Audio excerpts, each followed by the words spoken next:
काबुल में कल हुए धमाके में मरने वालों की तादाद बढ़कर 170 हो गई है और जिसमें 13 अमेरिकी फौजी भी शामिल हैं जो काबुल एयरपोर्ट में अपने शहरियों को निकालने का काम कर रहे थे। हालांकि इस मामले में अमेरिकी सदस्य जो बाइडेन ने कहा है कि उनका मुल्क गुनहगारों को ढूंढकर इसकी सजा देगा, तो उधर अफगानिस्तान में फंसे हिंदुस्तानियों का रेस्क्यू ऑपरेशन भी जारी है।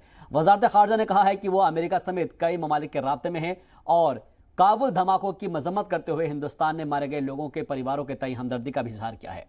भारत का कहना है कि दहशतगर्दी के खिलाफ पूरी दुनिया को एक साथ हो जाना की जरूरत है। बता दें कि काबुल पर यह हमला आईएसआईएस ने कराया था, जबकि तालिबान दुनिया को यह भरोसा दिला रहा था कि अफगानिस्तान में तालिबान राज में सब कुछ ठीक रहेगा। लेकिन इस हमले के बाद से तालिबान के पास कोई जवाब नहीं मिल रहा है। लेकिन सोचने वाली बात यह है कि क्या तालिबान अब आईएसआईएस से बदला लेगा, और सवाल यह भी कि दुनिया तालिबान की बातों पर किस तरह से भरोसा करेगी।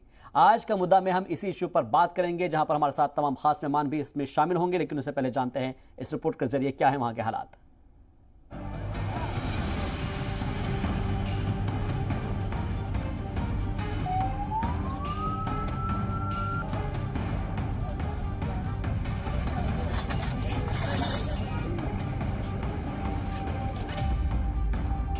काबुल धमाके से बदल गई पिक्चर।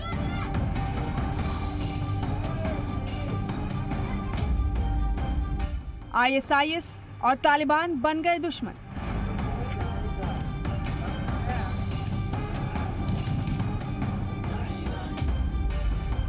दोनों में अब शुरू होगी खौफनाक जंग।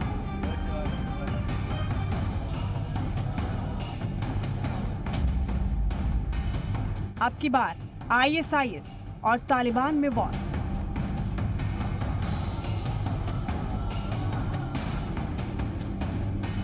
काबुल में धमाके की जिम्मेदारी आईएसआईएस ने ली। आईएसआईएस ने हमले के बाद जो बयान जारी किया है, उसमें सीना ठोक कर कहा है कि इस हमले में अमेरिकी फौजियों के साथ साथ उसने तालिबान के लोग भी मारे। जिसके बाद अब हर कोई यही सोच रहा है कि तालिबान आगे क्या करेगा। क्या वो आईएसआईएस से बदला लेगा? क्या वो आईएसआईएस को सबक सिखाएगा? क्योंकि तालिबान ने दुनिया को भरोसा दिलाया था कि वो अफगानिस्तान के हर शहरी की हिफाजत करेगा। तालिबान ने गैर मुल्की शहरियों को लेकर भी सिक्योरिटी की गारंटी दी थी, लेकिन काबुल हमले के बाद सब कुछ बदल गया। अमेरिका ने सिक्योरिटी में चूक का जिम्मेदार तालिबान को बताया और तालिबान ने माना कि हमला आईएसआईएस ने ही कराया। जानकार मानते हैं कि आईएसआईएस अमेरिका से तालिबान की मुस्बत बातचीत को लेकर कई दिनों से बौखलाया हुआ था। दोहा में हुई मीटिंग के वक्त से ही और अफगानिस्तान पर तालिबान के मुकम्मल कंट्रोल के बाद से उसकी तिलमिलाहट और भी ज्यादा बढ़ गई थी। इसलिए उसने काबुल में हमले को अंजाम दिया, क्योंकि आईएसआईएस का मानना है कि अफगानिस्तान में उसका तालिबान से ज्यादा बड़ा कद है और तालिबान इस वक्त पूरे अफगानिस्तान में आईएसआईएस से ज्यादा बड़ा वजूद रखने लगा है। तालिबान मानता है कि अफगानिस्तान में अब उसका ही राज है और शायद इसीलिए अमेरिका से दुश्मनी और तालिबान को उसकी हैसियत बताने के लिए आईएसआईएस ने काबुल एयरपोर्ट को दहलाया। लेकिन अब तालिबान ने इशारों में आईएसआईएस को इंतबाह दे दिया है कि वो भी ये कहते हुए कि जैसे ही अफगानिस्तान से गैर मुल्की अफवाज चली जाएंगी, उसके बाद ऐसे हमले दोबारा करने की किसी की हिम्मत नहीं होगी। As soon as the airport situation is figured out and the foreign forces leave, hopefully we will not have such attacks anymore. It is because of foreign forces, the presence of foreign forces, that such attacks take place. Taliban के इस इंतबाह के बाद देखना ये होगा कि क्या ISIS चुप बैठ जाएगा। क्या अमेरिकी फौज के जाने के बाद वो ऐसे हमले फिर नहीं करेगा? वैसे इसके इम्कानात बहुत कम है, क्योंकि आईएसआईएस के इस्लामी नजरियात अलग है और तालिबान इस वक्त खुद को बदलने का दावा कर रहा है। इसलिए टकराव बढ़ सकते हैं और टकराव बढ़ने के बाद अफगानिस्तान में हालात खौफनाक हो सकते हैं। अनस मलिक, जी मीडिया, काबुल, अफगानिस्तान। तो इस धमाके से इक़्तिदार हिल चुका है। एक के बाद एक जो सीरियन ब्लास्ट हुए हैं, उसके बाद से वहां पर जो है लगातार हालात कशीदा होते जा रहे हैं और जिसके बाद से लगातार ये सवाल उठ रहे हैं कि जिस बात का भरोसा तालिबान दिला रहा था और ये कह रहा था कि सब कुछ ठीक हो जाएगा, लेकिन बावजूद इसके आईएसआईएस आता है और वहां पर सब कुछ तहस नहस करना शुरू कर देता है। तो सवाल ये उठता है कि क्या आईएसआईएस वर्सेस तालिबान हो जाएगा और क्या एक तरीके से ये गृह युद्ध की शुरुआत है ये जानने की, हम समझने की कोशिश करेंगे। तमाम खास मेहमान इस वक्त हमारे साथ इस चर्चा में शामिल होने जा रहे हैं, उनका तारुफ हम करा देते हैं। इस वक्त हमारे साथ शेख इरफान जुड़ गए हैं, जी सलाम के एडिटर। सर, आपका बहुत बहुत इस्तकबाल है। इसके अलावा हमारे साथ रिटायर्ड कर्नल तेज टिक्कू जी जुड़ गए हैं, डिफेंस एक्सपर्ट के तौर पर। साहब का भी बहुत बहुत इस्तकबाल करते हैं। अब से थोड़ी देर बाद विष्णु प्रकाश जी हमारे साथ जुड़ेंगे, फॉर्मर डिप्लोमेट। और इसके अलावा हमारे साथ शाहीन नज़र साहब जुड़ गए हैं, सीनियर सहाफ़ी है और फॉर्मर एडिटर है अरब न्यूज़ के। आप सभी का बहुत बहुत इस्तकबाल कर रहे हैं जी सलाम पर। तेज टिक्कू साहब, सबसे पहले मैं आपका रुख करना चाहूँगा और समझना चाहूँगा अफगानिस्तान के हालात पर सिलसिलेवार तरीके से मैं समझने की कोशिश करूँगा कि ये जो कल एक के बाद एक सीरियल ब्लास्ट हुए हैं, उसके बाद से अब हालात बहुत कशीदा हो गए हैं। हर कोई इसकी लानत मलामत कर रहा है, इसकी मजम्मत भी कर रहा है, अपने अपने बयान भी आ रहे हैं। आप अफगानिस्तान के अंदर जो इस वक्त सिचुएशन है उसको किस नज़रिए से देखते हैं? देखिए, अफगानिस्तान के जो हालात हैं वो कल बिल्कुल बदल गए जी, इस सीरियल ब्लास्ट के बाद, जिसमें आप कह रहे हैं, अभी आपका रिपोर्ट कह रहा है 170 लोग मारे गए, जिसमें 13 यूएस मरीन्स भी हैं। अगर आप उससे पहले के हालात देखते तो ये लग रहा था कि अमेरिका 31 अगस्त तक चला जाएगा वहाँ से, और जो फॉरेन ट्रूप्स हैं वो भी चले जाएंगे, और जितने वो आदमी ले सकते हैं लेने के लिए वो चले जाएंगे। और उसके बाद तालिबान ने बिल्कुल क्लियर किया था, और अमेरिका ने भी इस बात को माना था कि 31 अगस्त के बाद वो अपने ऑपरेशन अफगानिस्तान में सीज करेंगे, बंद करेंगे, उनकी कोई प्रेजेंस वहाँ पर नहीं होगी जी। तो हम ये मान सकते थे कि तालिबान अपनी हुकूमत बनाती, जितना देर उन्होंने काफ़ी सारे कैबिनेट मिनिस्टर्स को तो ऑलरेडी अनाउंस कर चुके थे। तो उसके बाद हम इस बात पर ध्यान देते कि तालिबान अब कैसे आगे हुकूमत चलाएगी, और वो पंजशीर में जो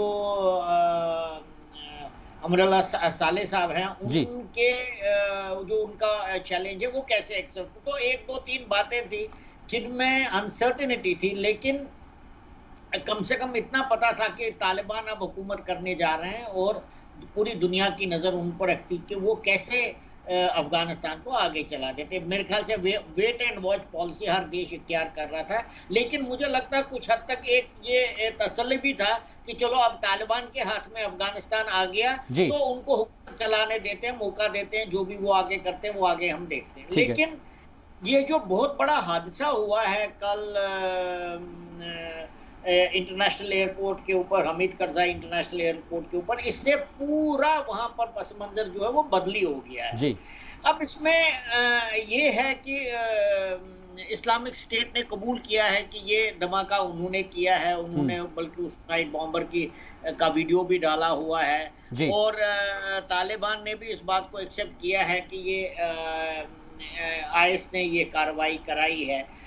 लेकिन इससे जो है मामला बहुत ही ज्यादा जटिल हो गया है, बहुत ही ज्यादा पेचीदा। मैं सर उस जटिलता को समझूंगा, सर आपसे मैं उस जटिलता को समझूंगा और जानने की कोशिश करूंगा कि कैसे ये जटिल हो गया है। मैं आपके पास फिर से लौटूंगा। शाहीन नज़र साहब हमारे साथ जुड़े हैं, सीनियर सहाफ़ी है, उनसे भी समझने की कोशिश करते हैं। शाहीन साहब, जिस तरीके से टिक्कू साहब बता रहे हैं कि मामला बेहद पेचीदा, बेहद जटिल हो गया है, इस जटिलता को कैसे समझे? क्योंकि क्या हम यहाँ पर ये मानकर चले कि तालिबान वर्सेस आईएसआईएस हो गया है?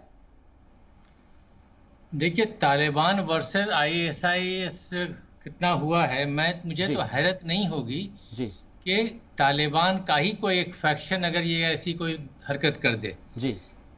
इसलिए कि तालिबान जब हम बोलते हैं तो ऐसा नहीं है कि कोई ऑर्गेनाइज ग्रुप है जी, और जो लीडरशिप उनकी कतर में बैठी हुई है, कोई ज़रूरी नहीं है कि उसका असर अफगानिस्तान में हर जगह पर जो तालिबान फाइटर्स मौजूद हैं उन पर हो।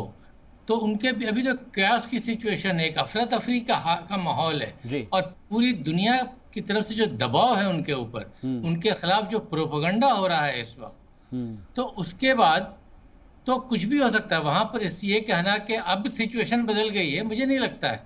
क्योस तो है ही है, लेकिन जो बात समझ में आ रही है वो ये है कि ये हम बात कह रहे हैं कि 13 अमेरिकी मारे गए जी, 28 तालिबान के लोग भी मारे गए, तो उनका भी तो खून है। दूसरी बात, तालिबान जो कह रहे हैं कि एयरपोर्ट का जो निज़ाम है, सिक्योरिटी का निज़ाम, वो यूएस मिलिट्री के पास था, तो जिम्मेदारी उस पर होनी चाहिए। बेशक मसला ये है कि इस वक्त जो माहौल बनाया गया है उसमें यह है कि चूंकि उनके पास ताकत है, सवाल अमेरिका से नहीं पूछा जा रहा, जबकि सबसे ज़्यादा सवाल अफगानिस्तान इस वक्त जिस सिचुएशन से गुजर रहा है जी, इसकी जिम्मेदारी पूरी तरह से अमेरिका की होती है, और तमाम नाम नेहाद मुहज़्ज़ब दुनिया पर होती है जिसने अफगानिस्तान को इस हाल में पहुंचा दिया है।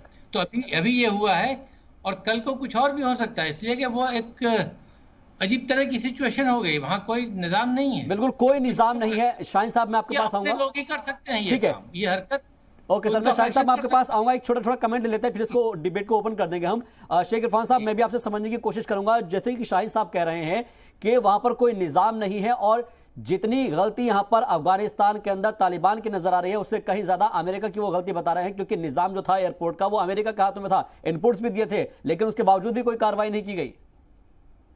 देखिए, अमेरिका ने तो बिल्कुल ये साफ कर दिया था कि किसी भी देश का जो मसला है, उस मुल्क का मसला है, उन्हें खुद ही उसको सॉल्व करना पड़ेगा। और इसी वजह से 31 अगस्त एक डेडलाइन रखा गया है जहाँ पे सभी अमेरिकन वापस चले जाएंगे और फौज भी वापस चले जाएंगे। तो इन्होंने ऐसी कोई नई बात तो है नहीं, उन्होंने पहले ही डिक्लेयर कर दिया था। और अगर तालिबान जो 12 सो कॉल्ड रूलर्स जो एक साथ बैठ करके वो जो गवर्नमेंट वहाँ पे बना रहे हैं, उनको ये एश्योर करना पड़ेगा अफगानिस्तान के लोगों को कि अगर वो एक एयरपोर्ट को अभी प्रोटेक्ट नहीं कर पा रहे हैं तो पूरे मुल्क को, पूरे अफगानिस्तान को वो कैसे प्रोटेक्ट करेंगे। क्योंकि आप जब किसी देश को रूल करते हैं तो जितने भी बाउंड्रीज हैं उसको प्रोटेक्ट करना, वहाँ के लोगों को प्रोटेक्ट करना, किसी तरीके का टेरर एक्टिविटी ना हो उसको प्रोटेक्ट करना, इसका मतलब ये साफ साफ है ये जो रूलर्स अभी रूल करने की बात कर रहे हैं वो कंप्लीटली एक्सपोज हो गए।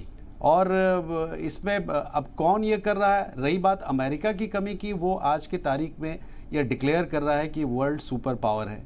उन्होंने ऐसा भी कह दिया था कि इंटेलिजेंस रिपोर्ट ये है कि वहाँ पे उन्होंने कहा था कि एयरपोर्ट से सब दूर हो जाए, एयरपोर्ट पे भीड़ इकट्ठा ना हो, there could be chances of a blast, ये इस तरह के इंटेलिजेंस रिपोर्ट्स थे। तो अगर उनके पास ये रिपोर्ट था, ये इंफॉर्मेशन थी उनके पास कि ऐसा कुछ ब्लास्ट हो सकता था, तो फिर वो लोग ये क्यों नहीं आइडेंटिफाई कर पाए कि कौन करने जा रहा है, कौन सा ग्रुप करने जा रहा है, फिर उन्होंने इसको रोका क्यों नहीं? अब वहां से बाइडेन साहब ये कह रहे हैं कि हम एक एक को चुन चुन के मारेंगे, हम आइडेंटिफाई कर लेंगे।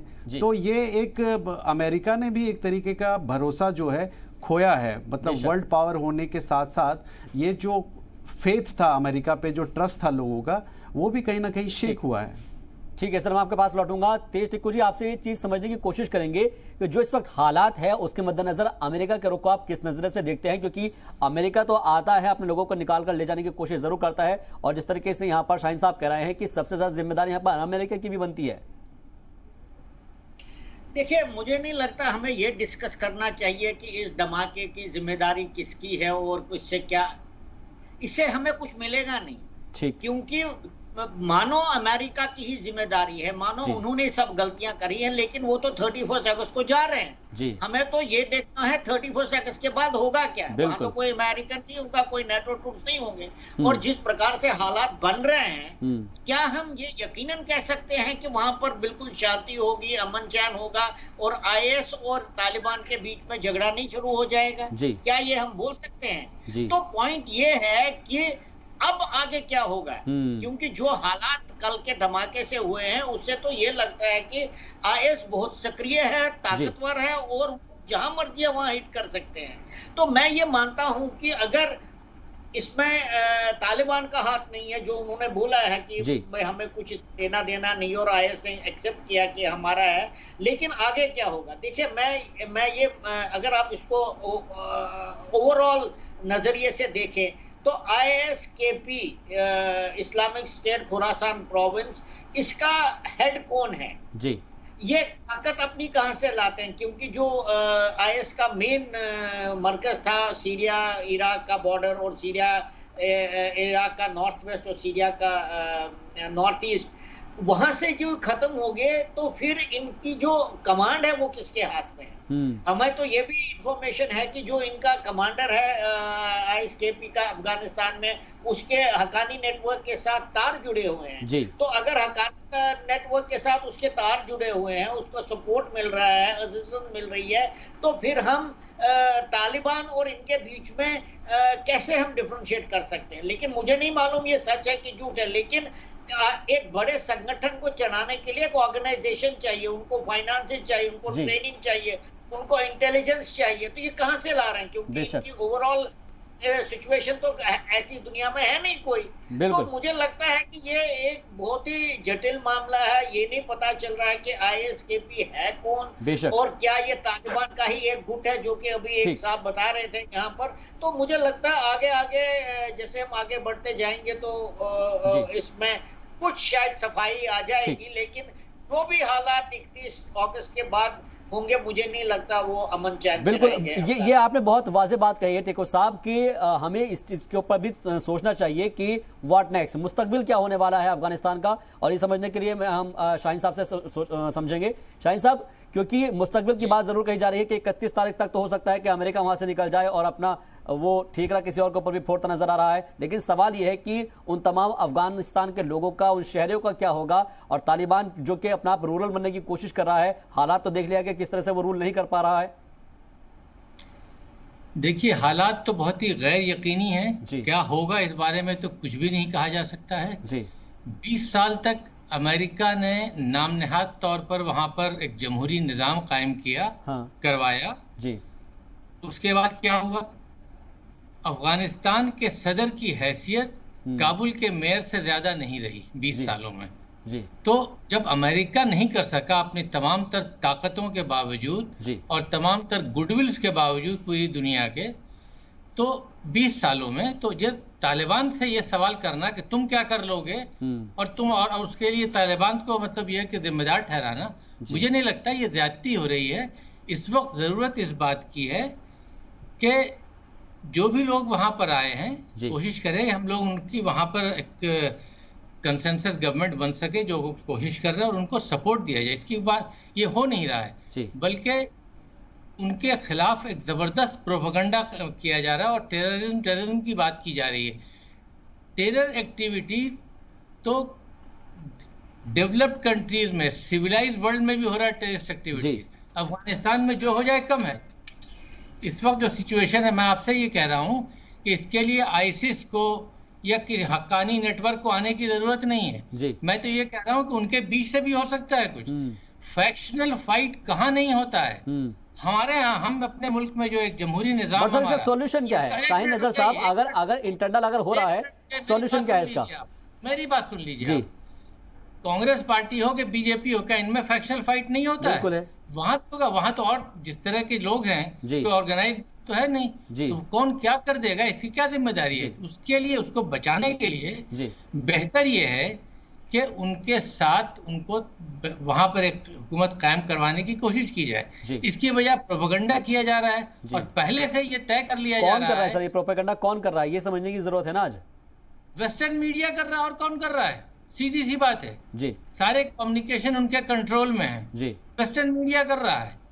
तो यूनाइटेड नेशंस क्यों इसको, बट सर यूनाइटेड नेशंस को इसके ऊपर कोई एक्शन क्यों नहीं ले जा रहा है? यूनाइटेड नेशंस तरफ से सिविलाइज्ड वर्ल्ड है वो, बहुत ही मोस्ट अनसिविलाइज्ड वे में वो अफगानिस्तान के साथ जी पिछले 50 सालों से डील करता रहा है। अमेरिका दूसरी दफा उन लोगों को अपने हाल पर छोड़ के जा रहा है। ये कहना कि अमेरिका की कोई जिम्मेदारी नहीं होगी, ये बात भी अपने आप में बहुत गैर जिम्मेदाराना है। पूरी जिम्मेदारी उनकी है। बिल्कुल सुपर पावर है। वो आए थे वहां पर निजाम कायम करने के लिए। तो सवाल तुमसे पूछा जाना चाहिए। बिल्कुल पूछा जाना चाहिए। शेख इरफान सर, मैं आपसे समझना चाहूंगा कि जिस तरीके से सर कह रहे हैं शाहीन साहब के, सवाल पूछा जाना चाहिए अमेरिकी से भी और उन तमाम लोगों से भी जो कि चुप्पी साधे बैठे हैं। फिर चाहे हम क्वाड ममालिक की बात करें, OIC की बात करें, यूनाइटेड नेशंस की बात करें, सब के सब चुप्पी साधे बैठे हैं। सब अपना अपना सियासी फायदा देख रहे हैं। सियासी फायदा नहीं देख रहे हैं। चुप्पी साधने के पीछे ये है कि वहाँ पे जो सिचुएशन है अभी बहुत फ्लूइड सिचुएशन है जी। अभी कोई क्लैरिटी नहीं है। वहाँ पे जो लोग सरकार बना रहे हैं वहाँ पे ही क्लैरिटी नहीं है, वहाँ पे कंफ्यूजन है। तो लोग अगर बात करेंगे तो किससे बात करेंगे? सबके जो नेटवर्क्स बने हुए हैं, कोई हक्कानी ग्रुप के साथ जुड़ा हुआ है, कोई पाकिस्तान के साथ जुड़ा हुआ है जी। कुछ है जो चाइना के सिंपथाइजर्स हैं। तो बहुत सारी चीज़ें हैं। यहाँ पे आप कैसे कमेंट करेंगे जब तक आपको ये पता नहीं कि who is the head of state? तो ये सारा कन्फ्यूजन की वजह से ये सारे कॉन्फ्लिक्ट है। जैसे हमारे पैनलिस्ट ने बताया, बिल्कुल सही बताया उन्होंने कि बहुत लोग ऐसे हैं जो इस निज़ाम से खुश नहीं है। तो उन्होंने अपने रिसेंटमेंट को इस वायलेंस के माध्यम से उन्होंने प्रोजेक्ट करने की कोशिश की, उन्होंने बताने की कोशिश की। ये अभी सबसे बड़ी बात यह है कि जिस पे जिक्र होना चाहिए कि मासूम बच्चे वहाँ पे जो हैं, वहाँ पे जो लोग हैं, औरतें हैं, बूढ़े हैं, नौजवान है, ये इनोसेंट्स मारे जा रहे हैं। और ये कहीं से कहीं तक इस्लाम में किसी भी किताब में ये नहीं लिखा गया है कि if you are trying to establish Islamic country, Islamic rule, तो ये है ही नहीं। This is totally anti Islam. और दूसरी बात यह है कि जिस हिसाब से काम हो रहा है, इतना ज़बरदस्त कैओस है, इतना पैनिक है कि रिफ्यूजी बड़े तादाद में ये बाकी मुल्कों में जाएंगे। उसको आप सिचुएशन को कैसे हैंडल करेंगे? यूनाइटेड नेशन सिक्योरिटी काउंसिल है, वो लोग कह रहे हैं कि हम इसको बहुत सख्ती से हैंडल करेंगे। अमेरिका ये कह रहा है कि बहुत सख्ती से हैंडल करेंगे। It means you are going to use forces, और आप फोर्स यूज़ करेंगे, फिर वही बात है, फिर वो रिटेलिएट करेंगे, फिर खून खराबा होगा। तो इनको आप कैसे हैंडल करेंगे? अगर आप ह्यूमैनिटेरियन ग्राउंड पे अगर सोच रहे हैं, देख रहे हैं, तो ये पैनिक सिचुएशन है, सब लोग भाग रहे हैं, तो उनको आप कैसे बचाएंगे? ये सबसे बड़ा मुद्दा है और इस पे पहल करना चाहिए और एक यूनैनिमस एक डिसीजन होना चाहिए सभी जो G7 कंट्रीज हैं उनका। ओके, तेज ठाकुर जी, मैं आपसे भी समझना चाहूंगा कि जो इरफान सर कह रहे हैं कि एक सॉल्यूशन की तरफ हमें आगे बढ़ना होगा, क्योंकि फिर वही चीज़ होगी कि अगर आप ताकत के दम पर या फिर बंदूक के नोक के दम पर अगर आप वहां पर मारेंगे तो उसके बाद फिर खून खराबा होगा। तो अब जाहिर तौर पर यह है कि उन लोगों को सिविलाइज किया जाए, उनके साथ डायलॉग किया जाए। क्या डायलॉग की कोई सूरत हाल बनती नजर आ रही है? क्योंकि कल का जो धमाके हुए हैं उसके बाद मुझे नहीं लगता कि जो कोई भी ममालिक है वो फिलहाल किसी से बात करने के लायक भी होगा, क्योंकि सबसे मेन चीज़ तो ये, क्योंकि इरफान सर भी बता रहे हैं कि वहां पर किससे बात की जाए, कौन वहां पर जो हेड ऑफ द स्टेट है वो समझ नहीं आ पा रहा अभी। तो देखिए, मैं नहीं मानता हूं कि अमेरिका के पास कोई ऑप्शन है फोर्स इस्तेमाल करने का। अमेरिका ने बिल्कुल कैटेगोरिकली बोला है कि हम 31 अगस्त तक चले जा रहे हैं यहाँ से। बल्कि अमेरिका के अंदर उनके प्रेसिडेंट की वर्षना हो रही है, क्रिटिसिज्म हो रहा है कि भाई आपने 9/11 तक आपने टाइम दिया था, तो आपने प्रेसिपिटेट कर दिया अपना वहां से विड्रॉल, जिसकी वजह से ये सब प्रॉब्लम्स हो रही हैं।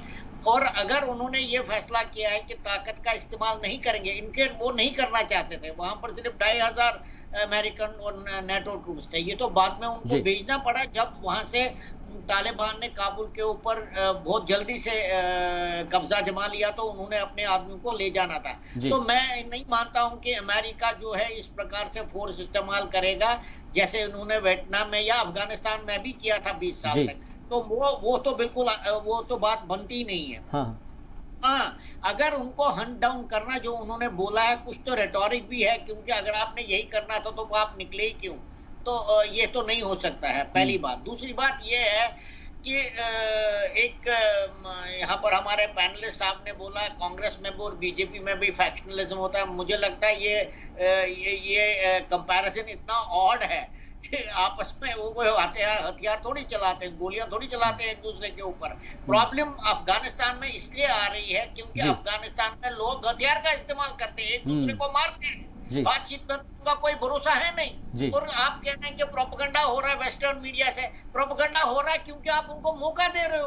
तो मुझे लगता है अब समय ये आया है कि अफगानिस्तान में हर एक ने कोशिश करनी पड़ेगी कि वहां पर पहले तो वायलेंस खत्म हो जाए और जितने भी उनके मुखालिफ फैक्शंस है, और आपको मालूम है अफगान सोसाइटी बहुत डिवाइडेड है, ट्राइबल कैंप्स में डिवाइडेड है, और उनको एक साथ मिलकर हुकूमत बनानी चाहिए। लेकिन मैं इस बात पर मुझे पूरा भरोसा है उनको करने नहीं देंगे, और जो करने नहीं देगा वो वेस्टर्न नेशन नहीं है, वो पाकिस्तान है, और अब चाइना भी उसमें आया है। क्योंकि जब आदमी आपस में लड़ाई लड़ते हैं तो तीसरा पक्ष जो आकर वो उसका इस्तेमाल करता है अपने मुआफिज के लिए। मीन्स आपका ये कहना सीधे तौर पर कि दो की लड़ाई में तीसरे का फायदा होता नजर आ रहा है, और उसको जो दोनों नजरें हैं वो चाइना की भी लगी हुई है और पाकिस्तान की भी इस पर लगी हुई है। आपका रिएक्शन मैं चाहूंगा, लेकिन उससे पहले मैं यहां पर शाहीन साहब से समझना चाहूंगा। शाहीन नजर साहब, चाइना हो या फिर पाकिस्तान हो, वो दोनों भी इस पर नजर बनाए हुए हैं, उनको लगता है कि वो इससे अपना कितना फायदा उठा सकते हैं, और यही वजह है कि इमरान खान जो है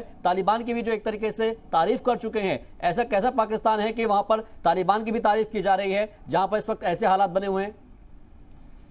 आपने सिर्फ दो ही मुल्क का नाम लिया, मेरी तरफ से उसमें रूस को भी जोड़ लें, उसमें तुर्की को भी जोड़ लें, उसमें बाकी जर्मनी वगैरह को भी जोड़ लें, ठीक है, और खुद हमारा मुल्क भी, हम भी खामोश नहीं बैठे हुए, हमारे लोग भी, हमारे डिप्लोमेट भी अपना काम कर रहे हैं। हमारा एक बहुत बड़ा स्टेक है अफगानिस्तान में, हम उसको छोड़ नहीं सकते हैं, और यकीनन हम लोगों की तरफ से कोशिशें हो रही होंगी।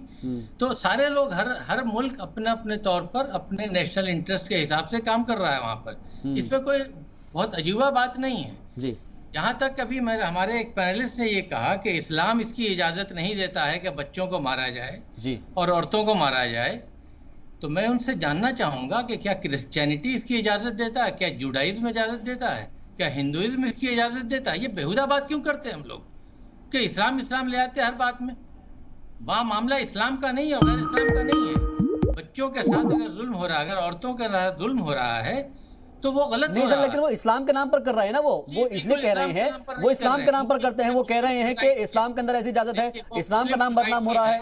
मुस्लिम सोसाइटी है जी, तो इस्लाम की बात आएगी वहां पर, लेकिन एग्जैक्टली उसी पर्सपेक्टिव में वो बता रहे हैं, उसी पर्सपेक्टिव में उनका कहना है कि इत्तेफाक नहीं करता हूं इससे जी कि इस्लाम के नाम पर हो रहा है सारा कुछ। वहां पर इसलिए हो रहा है कि गैर मुल्की वहां पर आए, वहां उनको वो तहजीब सिखाने आए, जमहूरियत कायम करने आए, और वहां पर फसाद मचाया जी, और जब वो हालात बिगड़ गए तो हाथ झाड़ के चलेगा। ये दूसरी बार हो रहा है। ठीक है, ये दूसरी बार ठीक है। इसके ऊपर शेख इरफान सर का मैं रिएक्शन चाहूंगा एक ब्रेक के बाद। ब्रेक के लिए मुझे रुकना होगा। ब्रेक के बाद जब आएंगे तो समझने की कोशिश करेंगे कि क्या इसका इस्लाम से ताल्लुक नहीं है, और जिस तरीके से समझने की कोशिश कर रहे हैं, क्योंकि शाहीन साहब कह रहे हैं कि यहाँ पर एक नया गुट आता है, उस तरह से यहाँ पर आकर कब्जा करने की कोशिश करता है। इस्लाम को इस पर्सपेक्टिव में नहीं लेकर आना चाहिए। एक ब्रेक, जल्द हाजिर होंगे।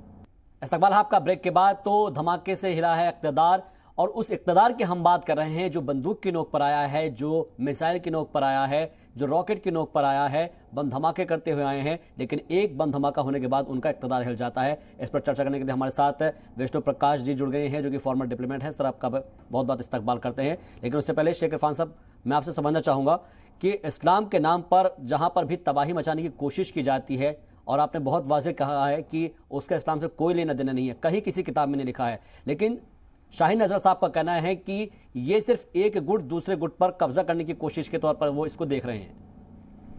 नहीं, देखिए ऐसा है कि तालिबान जो है ये वर्ड एक पश्तो वर्ड है जी, और तालिबान मीन्स स्टूडेंट जी, और स्टूडेंट ऑफ व्हाट?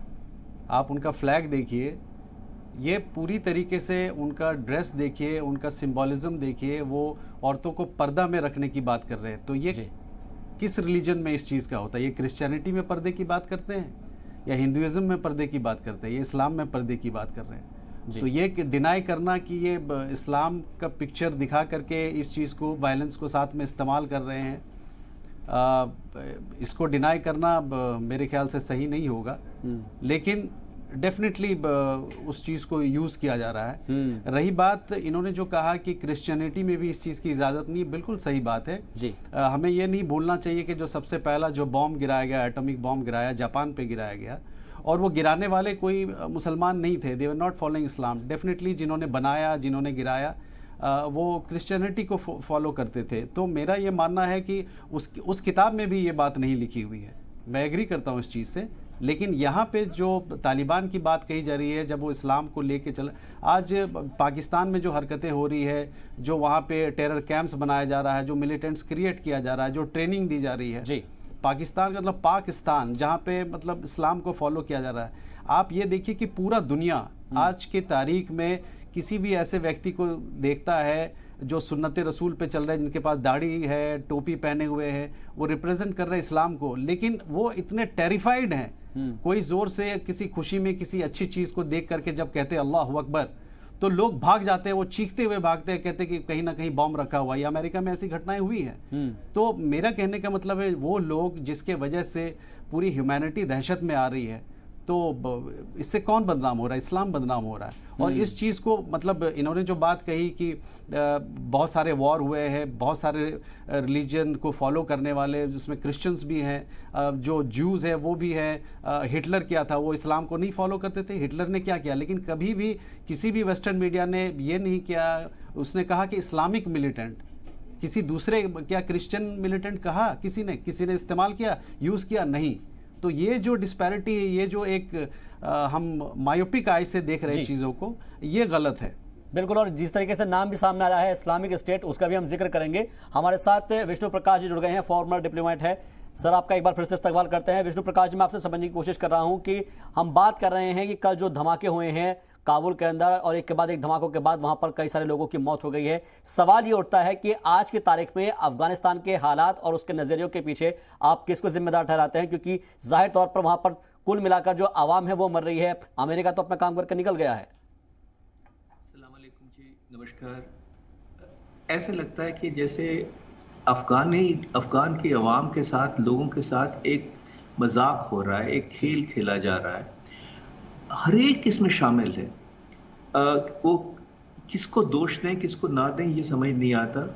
अमेरिका ने 20 साल में जो किया, इतना 1.5 लाख लोग मर गए, इतना कुछ हुआ, और उसके बाद वो छोड़ छाड़ के चले गए। अफगानिस्तान की खातूनों को, बच्चों को तालिबान के हवाले करके उनके पे छोड़ गए कि वो किस तरह से ट्रीट करते हैं। पाकिस्तान तो जिहादी मुल्क है ही है, और दिक्कत ये है कि पाकिस्तान दोहरा खेल खेलता है, और अमेरिका पाकिस्तान को शामिल करता है कि सल्यूशन के लिए, जबकि वही प्रॉब्लम की जड़ है।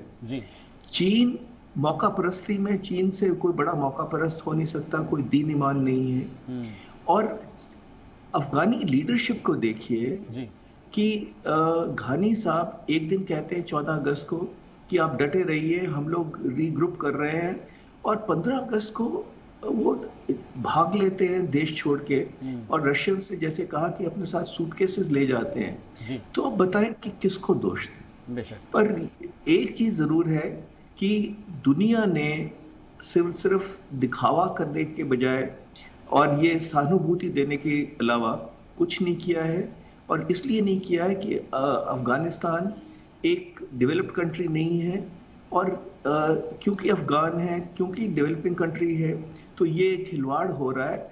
आखिरी बात मैं ये कहना चाहूँगा कि उससे पता लगता है कि पहली बार इतिहास में, तारीख में मैंने तो कभी नहीं देखा कि एक मिलिट्री जहाज रनवे पे चलने लग जाए, जबकि लोग उधर रनवे पे हैं, भाग रहे हैं और चिपड़े हुए हैं जहाज से। ये सिर्फ इसलिए हुआ कि वो अफगान के नागरिक थे, और ये असली चेहरा है दुनिया का, जो बड़ी बड़ी बातें करते हैं पर हकीकत अलग है। ठीक है, हकीकत इससे काफ़ी जुदा है तेज तिक्कू जी, क्योंकि हकीकत का हमको सामना करना होगा। लेकिन सवाल यही है कि क्योंकि हम बात कर रहे हैं आज अफगानिस्तान के मुस्तकबिल को लेकर भी, और ख़ासतौर पर उस तालिबान की भी बात कर रहे हैं जो कि इक़्तिदार में बंदूक के नोक पर आया है, लेकिन बम धमाके से उसका इक़्तिदार हिल ज़रूर गया है। सवाल ये भी उठ रहा है कि अमेरिका ने जो कुछ किया है वो कितना गलत है, और आने वाले वक्त में क्या कुछ अलग अलग कंट्रीज को करना चाहिए। क्योंकि जिस तरीके से सर ने कहा है कि हमको सिर्फ दिखावा नहीं करना है, तमाम दुनिया वाले सिर्फ एक तरीके से नाज़रीन बने हुए हैं, दिखावा कर रहे हैं या फिर देख रहे हैं सिचुएशन को, कोई भी एक तरीके से पूरी तरीके से हेल्प नहीं कर पा रहा है।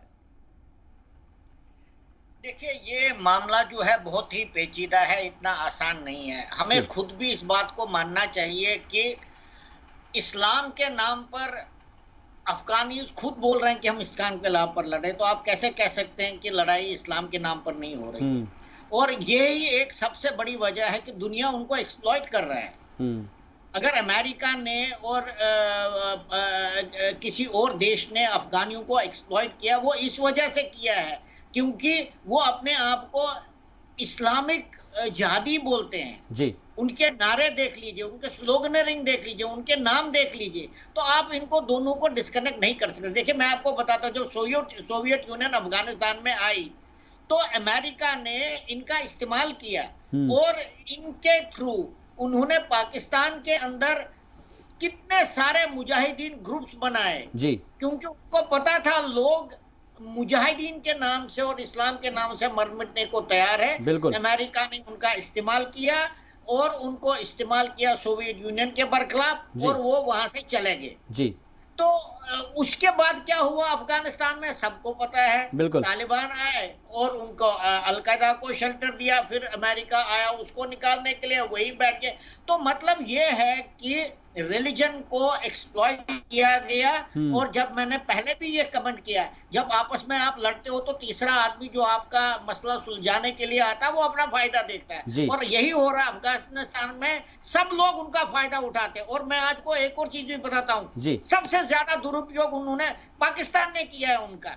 अब उनके आप देख लीजिए, तहरीक ये पाकिस्तान इंसाफ पार्टी जो है इमरान खान की पार्टी, उसके स्पोक्स पर्सन ने टेलीविजन में आकर ये बोला है कि हमको एश्योरेंस मिली है तालिबान से कि अब तालिबान जो है हमारी लड़ाई कश्मीर में लड़ेंगे और कश्मीर को आजाद करेंगे। ये उनका स्पोक्स पर्सन वो तो सर वो लोग भूल जाएंगे तेज ठाकुर साहब, वो उनके बस की बात नहीं है। वो टीवी पर बैठकर सिर्फ बयान दे सकते हैं, हर बार मुंह खाई है इंडिया से। जो भी हो, लेकिन आपने अनाउंस तो कर दिया ना, पूरी दुनिया ने तो ये बात सुनी, इसका मतलब है आप तालिबान का इस्तेमाल कर रहे हैं जी। और हाँ, ये बात बहुत अहम है जी, ये बात बहुत अहम है कि पाकिस्तान हमारा दूसरा घर है जी। तो आप क्या मैसेज दे रहे हैं? मैं इसके ऊपर रिएक्शन लूंगा शाहीन साहब से। शाहीन नजर साहब, मैं इस पर्सपेक्टिव में उन दोनों मुल्कों की बात कर रहा था, चाइना और पाकिस्तान की, जिसके जिक्र आप टिक्कू साहब कह रहे हैं। वो कह रहे हैं कि ये दोनों जो है नजर के अंदर रखते हैं कि कब कहां पर क्या चीज हो, और अफगानिस्तान का कैसे उन लोगों ने फायदा उठाया है। तालिबान जो है एक तरीके से उसको जो है पनाह दी गई है, और अपने मुल्क पर भी और हिंदुस्तान के अंदर जिस तरीके से अटैक कराए गए थे। सवाल सर ये उठता है कि ऐसे जो मुल्क है क्या उनके ऊपर भी नजर रखनी नहीं चाहिए, और इसलिए ये लोग भी जो है अपने फायदे के लिए अफगानिस्तान को इस्तेमाल कर रहे हैं। अमेरिका ने तो क्या ये किया, बिल्कुल कर रहे हैं। पाकिस्तान से हिंदुस्तान की दुश्मनी है जी। और सबसे एक बात मैं और ये कहूं कि पाकिस्तान इस्लाम को रिप्रेजेंट नहीं करता है, ये गलत बात होगी कहना। तो उनकी एक मुल्क है जो उसकी जो हरकतें, वो तमाम हरकतें कर रहा है जो बाकी दूसरे मुल्क भी कर रहे हैं। तो वो तालिबान को इस्तेमाल करेंगे, अफगानिस्तान को इस्तेमाल करेंगे, कश्मीर में कश्मीरियों को इस्तेमाल करेंगे, वो सारी हरकतें करते रहे हैं, कोई नई बात नहीं होगी जी। मुझे हमें ये देखना पड़ेगा कि तालिबान के हवाले से वो दावा कर रहे हैं ना, लेकिन तालिबान की लीडरशिप की तरफ से आज तक कश्मीर की कोई बात नहीं आई। इस वक्त भी मैं आपके प्रोग्राम शुरू होने से पहले मैं कभी खबर पढ़ रहा था जी कि तालिबान ने के पता नहीं किसने सोर्स से पता लगा है कि उसने पाकिस्तान से बात की है, सोर्स से बात की है, सोर्स ने बताया। तालिबान की तरफ से अब तक आज भी तक कभी भी कश्मीर में कोई दिलचस्पी, यहाँ के हिंदुस्तान के किसी भी दाखिली मामले में कोई दिलचस्पी नहीं दिखाई है उन लोगों ने, और हिंदुस्तान की तरफ से दोस्ती का हाथ बढ़ा रहे हैं। वो कितना सच्चे हैं अपने दावे में वो तो वक्त तय करेगा, लेकिन इस वक्त जब वो गुडविल बनाना चाह रहे हैं, इस वक्त वो पावर में आ चुके हैं, तो हमारे लिए बेहतर ये है कि हम भी उनके साथ। फ्रंट पर आकर क्यों कहेंगे? फ्रंट पर आकर कोई थोड़ी ना कहेगा कि हाँ आइएगा और हमारा इस्तेमाल कर लीजिएगा। पाकिस्तान बोल रहा है ना, फ्रंट पर आके तो पाकिस्तान बोल रहा है, पाकिस्तान तो सारी हरकतें कर रहा है हमारे खिलाफ, लेकिन वो नहीं कर रहा। नाम तो तालिबान का लिया जा रहा है ना। जो आती है उनके अपने इतने सारे मसाइल हैं जी, वो एक इंडिया का फ्रंट क्यों खोलेंगे? इसलिए हम तो ये मान कर के कश्मीर में देखते रहते हैं ना, कश्मीर में करेंगे। आज तक कश्मीर में उन्होंने कुछ भी नहीं किया है, कोई अफगानी कश्मीर में नहीं आया आज तक। जो आए भी थे सोवियत यूनियन के डिसइंटीग्रेशन के बाद, वहां से फौज जाने के बाद जो आए भी थे वो अरब आए थे थोड़े से, और वो थोड़े दिनों के लिए। इसके ऊपर कमेंट चाहूंगा मैं इरफान सर का। सर ये सीधे तौर पर कह रहा है कि तालिबान ने अभी तक ऐसा कोई ऑफिशियल स्टेटमेंट नहीं कहा है इस तरह का।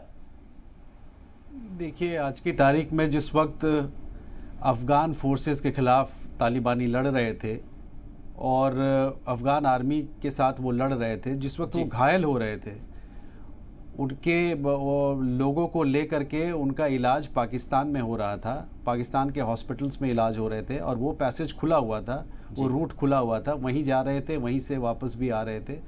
और जो बॉर्डरिंग इलाका है वहाँ पे जो भी दुकानें थी वहाँ से भी ये फंड ले रहे थे, ये चंदा ले रहे थे, और इन्हें सपोर्ट मिल रहा था। तो ये तालिबानी कैसे भूल जाएंगे उस पाकिस्तान को जिन्होंने उनकी मदद की है, जिन्होंने उनको ट्रेन किया है। तो जाहिर सी बात है कि अभी जो हालात है it's almost an extension of Pakistan. तो मुझे ये नहीं लगता है कि हमें वी आर वेरी एप्रीहेंसिव, हम इस बात को बहुत गारंटी के साथ नहीं कह सकते हैं कि कश्मीर में जो इंटरेस्ट है पाकिस्तान का या जो भी मंसूबा है उसको आगे बढ़ाने के लिए वो कुछ ऐसा पहल नहीं करेंगे। तो हमें बिल्कुल इस बात को नज़रअंदाज नहीं करना। We have to be extra alert. बिल्कुल हमको अलर्ट रहना होगा, और वो इसलिए क्योंकि हिंदुस्तान की हिफाजत हमारी प्रायोरिटी है। एक ब्रेक के लिए रुक रहा हो, ब्रेक के बाद जब आएंगे तो आगे भी इस चर्चा को बढ़ाएंगे और समझने की कोशिश करेंगे कि एक धमाके से जो इक़्तिदार है वो कैसे हिल गया है। अब आने वाले मुस्तकबिल में अफगानिस्तान का क्या कुछ होगा, एक ब्रेक के बाद। इस्तकबाल आपका ब्रेक के बाद। तो आज के मुद्दा में हम बात कर रहे हैं धमाके से हिला इक़्तिदार। जी हाँ, वो इक़्तिदार जो कि काबिज हो चुका है तालिबान इसके ऊपर, और अब वो सिचुएशन को कंट्रोल नहीं कर पा रहा है। इसके ऊपर हम बात कर रहे हैं और समझने की कोशिश कर रहे हैं कि अफगानिस्तान का मुस्तकबिल क्या होगा? तमाम खास मेहमान हमारे साथ इस चर्चा में शामिल है। विष्णु प्रकाश जी का रुख करते हैं, फॉर्मर डिप्लोमेट है। सर, आपसे मैं समझना चाहूंगा हिंदुस्तान की आगे की स्ट्रेटेजी क्या होनी चाहिए, हिकमत अमली क्या होनी चाहिए अफगानिस्तान को लेकर, क्योंकि अभी हमारे कई सारे शहरी, कई सारे नागरिक वहां पर मौजूद हैं, वहां से उनको निकालना भी है, और किससे वहां पर बात की जाए, क्या स्ट्रेटेजी हमको अपनानी चाहिए? ये बड़ा जटिल प्रश्न है, पर ये ज़रूर मैं कहना चाहूँगा कि जैसे कहा जाता है कूटनीति में या राजनीति में कि दोस्त से हाथ मिलाने में कोई बड़ी बात नहीं है। जो जिसके साथ आपके ताल्लुकात अच्छे नहीं हैं उनके साथ एक लाइन ऑफ कम्युनिकेशन रखना बहुत अहम है। अब क्यों अहम है? आपने जैसे कहा कि हमारे लोग तो हैं ही हैं, भारतीय मूल के लोग हैं। दूसरा, ये एक खतरा है कि कम से कम शॉर्ट टर्म में कि पाकिस्तान के कहने पर, क्योंकि पाकिस्तान उनको डायरेक्ट करना चाहेगा, कंट्रोल करना चाहेगा, और ये नहीं है जैसे एक मेरे पैनलिस्ट कह रहे थे कि उनका पाकिस्तान और तालिबान की मोहब्बत है। मुझे ऐसे नहीं लगता, क्योंकि पाकिस्तान ने तालिबान के साथ भी बहुत खेल खेले हैं। हमको याद रखना चाहिए कि मुल्ला बरादर को 8 साल जेल में तब रखा कि वो पाकिस्तान के सुनने को तैयार नहीं थे। मुल्ला अखुंदजादा की कोई खबर नहीं है, ये माना जाता है कि वो शायद पाकिस्तान तो किसी को आगे किया, किसी को पीछे किया, कहीं नाप तोल किया, तो ये इनका किरदार है। पर इस वक्त तालिबान को पाकिस्तान की जरूरत है। तो मान लीजिए अगर पाकिस्तान इनको कहता है कि अपने लड़ाके आप जम्मू कश्मीर में भेजिए, तो शायद इनको भेजने पड़ेंगे। पर ये नहीं है कि हम तैयार नहीं हैं। 42 साल से हम जो पाकिस्तान से आतंकवाद को झेल रहे हैं और हमारे पास काबिलियत है। बिल्कुल। अच्छा, अब रही बात कि तालिबान के साथ क्या रवैया होना चाहिए। जी, तालिबान कह रहा है कि हम नए तालिबान हैं, और इसमें नएपन ये है कि इनको PR आ गया है, इनको लोगों से बात करना आ गया, पर ये कोई मोनोलिथिक नहीं है, एक कोई ऑर्गेनाइजेशन नहीं है। ये अलग अलग गुट हैं, और कुछ बहुत कट्टरपंथी हैं, कुछ कम हैं।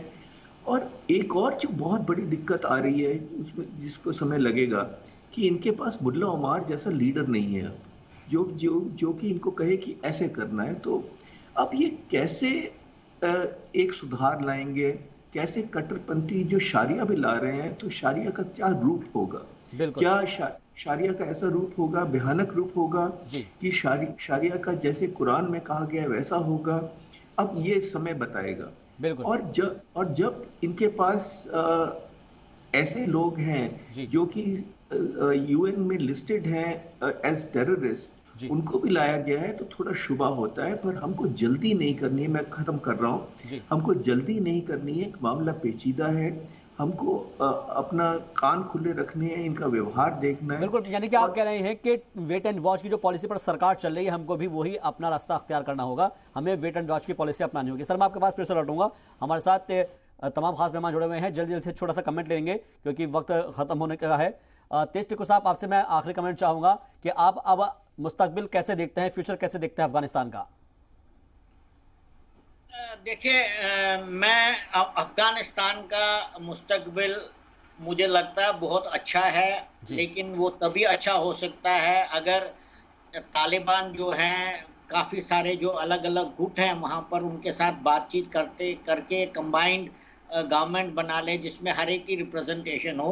पहली बात ये है। दूसरा, उनको पाकिस्तान की इंटरफेरेंस तो अभी वो ख़त्म नहीं कर सकते क्योंकि वो डिपेंडेंट है पाकिस्तान के ऊपर कई सारी चीज़ों के लिए, लेकिन आहिस्ता आहिस्ता करके अगर पूरी दुनिया उनको एड दे देगी तो शायद उनको पाकिस्तान के ऊपर डिपेंडेंसी आहिस्ता आहिस्ता कम करनी चाहिए। तो उससे क्या होगा कि भारत को एक मौका मिलेगा वहाँ पर जो इन्वेस्टमेंट उनकी थी, ऑलरेडी डेवलपमेंटल काम कर रहे थे, सोशल सेक्टर्स में काम कर रहे थे, तो भारत दोबारा वहाँ जा सकता है, बल्कि पूरी दुनिया वहाँ एड दे सकता है।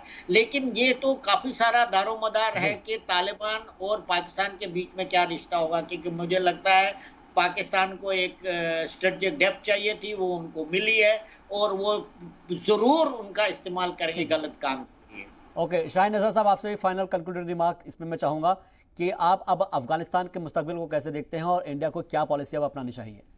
देखिए साहब, मैं तो इससे इत्तेफाक नहीं करूँगा कि वेट एंड वॉच की पॉलिसी, मुझे लगता है कि हम लोगों को वहाँ पर इंगेजमेंट अपना बढ़ाना चाहिए। 20 सालों में जो हमने इन्वेस्ट किया है, 500 प्रोजेक्ट्स हमारे वहाँ पर हैं, तो लोगों से हमारा इंटरेक्शन हुआ होगा, गवर्नमेंट के हर लेवल पर, टॉप टू बॉटम हर लेवल पर हमारे, तो वो सारे लोग थोड़ी अशरफ गनी की तरह भाग गए होंगे। तो हमको उन लोगों से अपना कांटेक्ट बना के रखना चाहिए। जो नई जो गवर्नमेंट आ रही है, जो भी तालिबान ही उसके ठीक उसको लीड करेंगे, लेकिन अकेले तालिबान नहीं होंगे। काम उनको उन्हीं ब्यूरोक्रेट से लेना होगा, उन्हीं ऑफिसर से लेना होगा जो अशरफ गनी की सरकार में थे। तो हमको अपना कांटेक्ट बना के रखना चाहिए। दूसरा ये कि इस वक्त ये मैसेज आम अफगानियों को नहीं जाना चाहिए कि उनके मुश्किल वक्त में हमने उनका साथ छोड़ दिया है। तो हम अफगानियों के साथ जो गुडविल हमारा है, और ये अभी ये 20 साल या 50 साल का रिश्ता नहीं है जी, हमारा सैकड़ों साल का रिश्ता अफगानिस्तान से। सरकारें तो आती जाती रहेंगी, हुकूमतें बदलती रहेंगी, हम लोगों को अफगानियों से अपना रिश्ता बाकी रखना चाहिए। ओके इरफान सर, आपसे भी फाइनल कैलकुलेटरी रिमार्क चाहूंगा मैं। गुडविल जेस्चर बहुत इम्पोर्टेंट है। वो काबली वाला जो आते थे और बच्चों को वो अखरोट देते थे, ड्राई फ्रूट्स देते थे, वो इमेज है, और वो बहुत मोहब्बत करते हैं हिंदुस्तान के लोगों के साथ।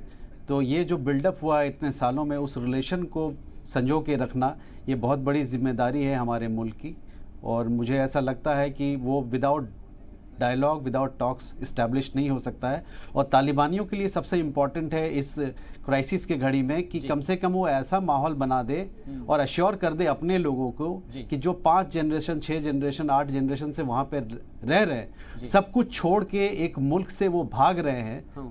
तो ये एक सबसे बड़ा सेटबैक है इस गवर्नमेंट के लिए।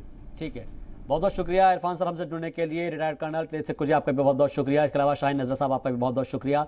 और साथ ही हमारे साथ जुड़े थे हमारे साथ विष्णु प्रकाश जी, फॉर्मर डिप्लोमेट, आपका भी बहुत बहुत शुक्रिया। कुल मिलाकर अफगानिस्तान का जो मुस्तकबिल है उसको देखना अहम होगा, लेकिन धमाके से जो इक़्तिदार हिला है उस इक़्तिदार को ये सोचना चाहिए कि अगर आप बंदूक की नोक पर, गोली की बिना पर आएंगे तो कोई और शख्स, कोई और दहशतगर्दाना तंजीम आपको बम से हिलाने की हिमाकत रखता है। लेकिन सवाल यही है कि अफगानिस्तान का मुस्तकबिल क्या होगा। देखते रहिए जी सलाम।